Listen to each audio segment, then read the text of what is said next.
Well, I've been waiting for this day of reckoning for a long time now, and the day is finally here. I have officially hit my trigger rate for my mortgage on my investment property in Halifax. And this investment property has been the best cash flowing investment that I have ever owned, but now that is toast. So I'm gonna get into my situation here a little bit, but I'm also gonna get into why it worries me about the Canadian real estate market as a whole and why it has me really worried for a lot of Canadian homeowners out there. Now, before I get into it, if you like this content and you want to see more, please click the like and subscribe to my channel. I post videos every week on YouTube about the Halifax real estate market and buyer and seller tips. Also, if you want to book a call or a meeting with me, you can do so anytime in the calendar link below in my description at a time when it's convenient for you. Okay, so here's the Coles notes of, what this means for me. So first off, what is a trigger rate? So if you have a variable mortgage, there's kind of two options here. So number one, as the rates are going up, your payment is going up with that as well. So it's affecting it every time the rate goes up a little bit. Now, number two, and this is the situation that I am in, is my payments stay the same, but my amortization changes every time there's a rate hike. So the problem is now that I've hit the trigger rate, my payment is no longer, actually going to the principal. It's only going to the interest. So your trigger rate is the point at which your payment is no longer paying any principal off your mortgage. So it's only going to interest, and it's not enough to cover the interest and the principal in your payment. So as a little bit of context, here's what the numbers look like on my current rental property. So the payment right now for my mortgage is $28.72. My home insurance is about $325 per month. My property taxes are about $548 per month. So my total expenses are sitting right around $37.45 monthly, with a total cash flow of approximately $955 per month. Honestly, I did a huge renovation on this property, and it was a great find for me back in 2021 in July when I bought it. So here's what my current mortgage situation is, and here's what I'm looking at going forward now that I've hit this trigger rate. So I received a letter in the mail asking me to contact them, and when I did, I was basically given three options here. So here's what my three options are going to look like. So number one, lock into a fixed rate with no penalty, which makes my payment $4,437 per month. Yes, that is a $1,565 difference, resulting in a negative cash flow on this property of over $600 per month.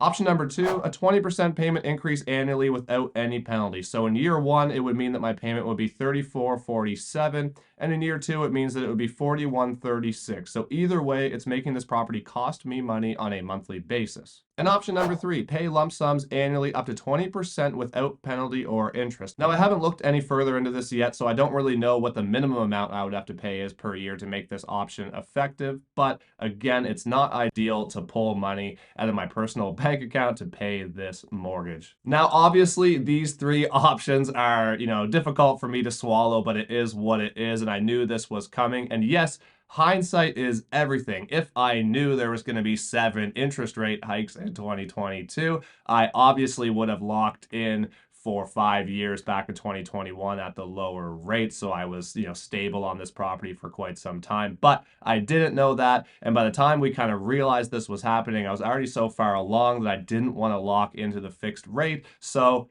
here I am. Also, for my investment properties, I love having them as variable because then I can refinance and pull money from them anytime, or I could sell at any time with only 3 months interest as a penalty, which is a huge difference from a 5-year fixed mortgage. So my situation is what it is, and I only tell you what my situation is to give some context as to what might be coming for a lot of Canadian homeowners. So my hope is that anybody who bought in the last couple of years during the pandemic, if they're on a tight budget or if they're on a fixed income monthly, my hope is that they went with the fixed rate because they were pretty low, a year ago, and hopefully they're not in this situation yet. But even the people on fixed rates who bought pre-pandemic in 2018 and 2019, for example, on a 5-year fixed, their rate is probably low 2%, so like 2.2, 2.3, maybe 2.5, maybe even lower than 2%, believe it or not. But if they locked in for 4 or 5 years in 2018 or 2019 pre-pandemic with those really low rates, that means that their mortgage is coming up for renewal,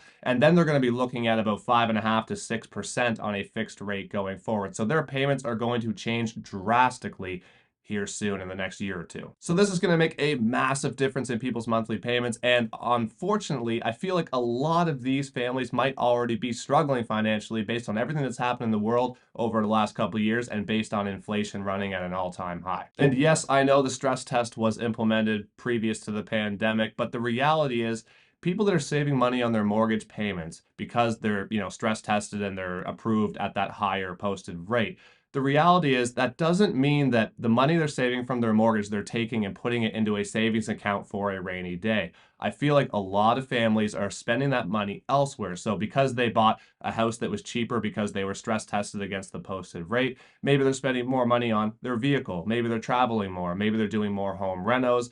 Maybe they're eating out more. So my point is, I don't feel like a lot of Canadians are using this stress test to, bank money for a rainy day. So the reality is, in theory, yes, the stress test is a good thing. It's there to protect consumers, but I actually don't think that logically speaking, it works the same way that it does in theory. So today, I'm working on my own mortgage situation on my investment property, and my personal home is actually on a fixed rate, so I'm okay there for a little while longer. But the reality is, this situation is coming up for thousands and thousands and thousands of Canadians here in the near future. And to be honest, I am praying that they will be okay, because the last thing I want to see as a realtor and somebody who's involved in the real estate market is people start to lose their homes, because where are they going to go from there? Rent is at an all-time high, and it's a really scary situation for a lot of Canadians coming up here in the next year or two. Now, if you're still here watching, I hope that you're going to be okay when your mortgage renewal comes up. I sincerely hope that for you. And if you get any value out of today's video, don't hesitate to hit that like and subscribe to my channel to push this video out to more people like you that might enjoy watching this type of content. And until next time, thank you so much for watching. I really appreciate your support,